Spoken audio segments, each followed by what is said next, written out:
Hello dears, welcome back. ഇന്ന് നമുക്കൊരു അടിപൊളി ഗീ കേക്ക് ഉണ്ടാക്കിയാലോ? വായിലിട്ടാൽ അലിഞ്ഞു പോകുന്ന നല്ല പഞ്ഞു പോലെ അത്ര സോഫ്റ്റ് ആയ ഒരു കേക്കാണിത്. മാത്രമല്ല ബേക്കറിയിൽ കിട്ടുന്നതിനേക്കാൾ എത്രയോ മടങ്ങ് ടേസ്റ്റുള്ള ഒരു ഗീ കേക്കിന്റെ റെസിപ്പിയാണ് ഞാനിവിടെ ചെയ്യാൻ പോകുന്നത്. മാത്രമല്ല എല്ലാവർക്കും ഈ ഗീ കേക്ക് ഉണ്ടാക്കി നോക്കാം. ഓവനോ ബീറ്ററോ എന്നാൽ മിക്സി പോലും ഇല്ലാതെയാണ് നമ്മൾ ഈ കേക്ക് ഉണ്ടാക്കാൻ പോകുന്നത്. അപ്പൊ നമുക്ക് വേഗം തന്നെ വീഡിയോയിലോട്ട് പോയാലോ? അതിനായിട്ട് ഒരു ഡ്രൈ ആയ ബൗളിലേക്ക് റൂം ടെമ്പറേച്ചറിലുള്ള 2 മുട്ട പൊട്ടിച്ചു വെച്ചു കൊടുക്കാം. എന്നിട്ട് അതിലേക്ക് 1 കപ്പ് പഞ്ചസാര ചേർത്ത് കൊടുക്കുന്നുണ്ട്. അതിനുശേഷം രണ്ടും കൂടി ചെറുതായി ഒന്ന് മിക്സ് ചെയ്ത് കൊടുക്കാം.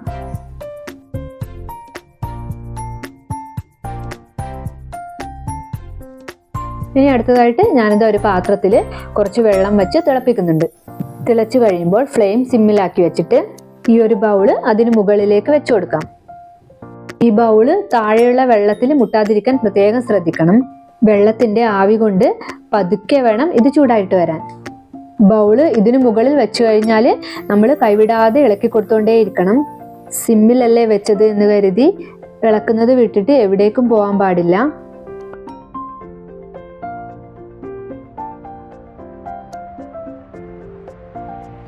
ഇപ്പോഴിതാ 2-3 മിനിറ്റ് ഒക്കെ ആയിട്ടുണ്ട്. അപ്പോഴേക്കും മുട്ടയുടെ കളറൊക്കെ മാറിയിട്ട് ചെറുതായിട്ടൊരു വൈറ്റ് കളറായിട്ട് വന്നിട്ടുണ്ട്. പഞ്ചസാര പകുതിയോളം മെൽറ്റായിട്ടുമുണ്ട്. ഇത്ര മതി. ഇനി നമുക്കിത് അടുപ്പിൽ നിന്ന് മാറ്റാം. ഇനി നമുക്കിതിലേക്ക് 1/2 ടീസ്പൂൺ വാനില എസൻസ് ചേർത്ത് കൊടുക്കാം. എന്നിട്ട് ഒന്നുകൂടി നന്നായിട്ട് മിക്സ് ചെയ്ത് കൊടുക്കാം. കുറച്ച് സമയം ഒന്ന് മിക്സ് ചെയ്തിട്ട് ആ പഞ്ചസാരയുടെ തരികളെല്ലാം നന്നായിട്ട് മെൽറ്റായിട്ട് വരണം. പഞ്ചസാരയുടെ പൊടി ഇടണ്ട, ഗ്രാനുലേറ്റഡ് ഷുഗർ തന്നെ ഇട്ടിട്ട് അത് അലിയുന്നത് വരെ ഇളക്കണം.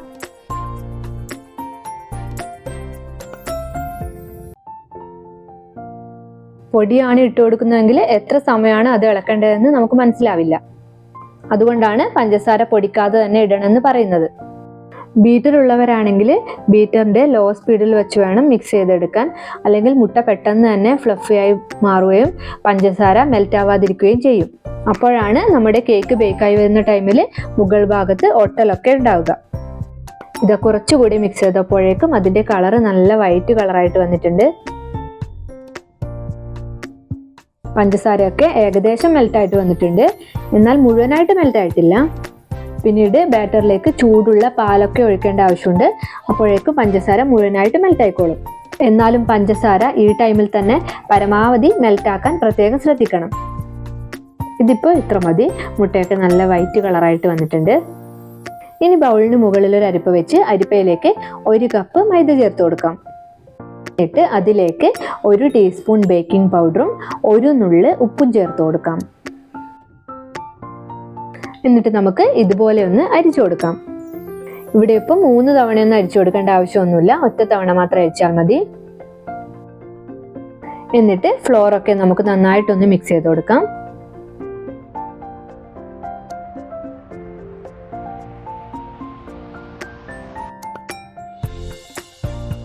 ഇത് നന്നായി ഇവിടെ മിക്സ് ചെയ്തെടുത്തിട്ടുണ്ട്. ഇനി അതൊരു സൈഡിലോട്ട് മാറ്റി വെക്കാം. ഇനി ഒരു പാത്രം അടുപ്പിൽ വെച്ച് അതിലേക്ക് 1/2 കപ്പ് പാൽ ഒഴിച്ചു കൊടുക്കാം. കൂടാതെ 1/2 കപ്പ് നെയ്യും ചേർത്ത് കൊടുക്കാം. എന്നിട്ട് ഫ്ലെയിം ഓൺ ആക്കിയതിന് ശേഷം പാലൊന്ന് തിളപ്പിച്ചെടുക്കുക. അങ്ങനെ പാലും ഇതാ ഇവിടെ തിളച്ചു വന്നിട്ടുണ്ട്. ഇനി നമുക്ക് ചൂടോടുകൂടി തന്നെ ബാറ്ററിലോട്ട് ഒഴിച്ചു കൊടുത്ത് പെട്ടെന്ന് തന്നെ മിക്സ് ചെയ്തെടുക്കാം.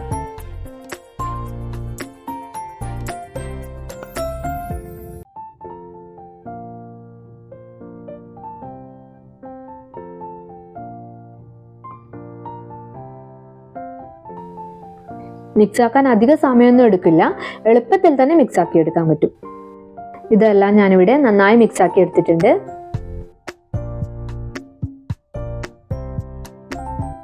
ഇനി നമുക്ക് ബേക്കിംഗ് ട്രേയിലോട്ട് ഒഴിച്ചു കൊടുക്കാം. ഞാനിവിടെ 8 ഇഞ്ച് ബേക്കിംഗ് ടിന്നാണ് എടുത്തിട്ടുള്ളത്. ബട്ടർ പേപ്പറിൽ ഓയിലല്ല ബ്രഷ് ചെയ്തത്, ഗീ കേക്ക് ആയത് കാരണം ഗീ ആണ് ബ്രഷ് ചെയ്തത്. ഇനി ബാറ്റർ ഒഴിച്ചു കൊടുക്കാം.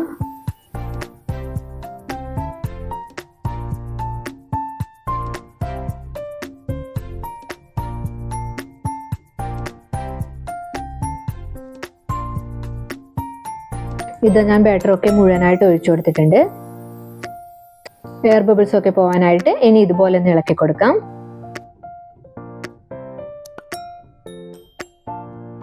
അതിനുശേഷം ഒന്ന് ടാപ്പ് കൂടി ചെയ്ത് കൊടുക്കാം.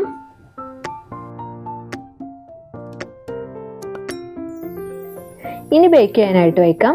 ബാറ്റർ മിക്സ് ചെയ്യുന്ന ടൈമിൽ ഞാനൊരു അലുമിനിയം ചെമ്പ് 10 മിനിറ്റ് മുന്നേ ഹൈ ഫ്ലെയിമിൽ പ്രീ ഹീറ്റ് ചെയ്യാൻ വെച്ചിട്ടുണ്ടായിരുന്നു.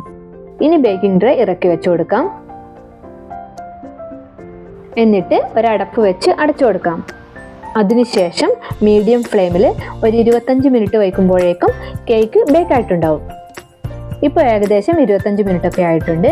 ഇനി നമുക്ക് തുറന്നു നോക്കിയിട്ട് കേക്ക് ബേക്കായോ എന്ന് ചെക്ക് ചെയ്ത് നോക്കാം.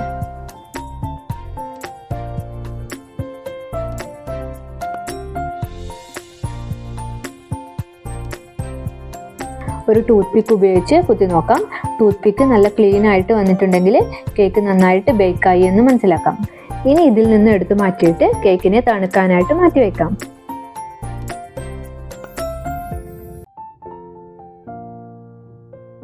അങ്ങനെ കേക്കൊക്കെ നന്നായി തണുത്ത് കിട്ടിയിട്ടുണ്ട്.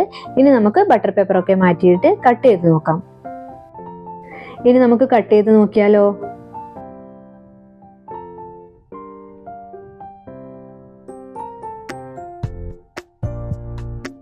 കട്ട് ചെയ്യുന്നത് കാണുമ്പോൾ തന്നെ കേക്ക് എത്രമാത്രം സോഫ്റ്റ് ആണെന്ന് നിങ്ങൾക്ക് മനസ്സിലായിട്ടുണ്ടാവുമല്ലോ.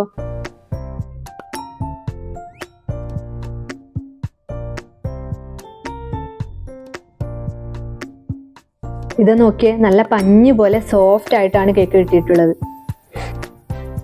ഞാനൊന്ന് മുറിച്ചുകൂടി കാണിച്ചു തരാം.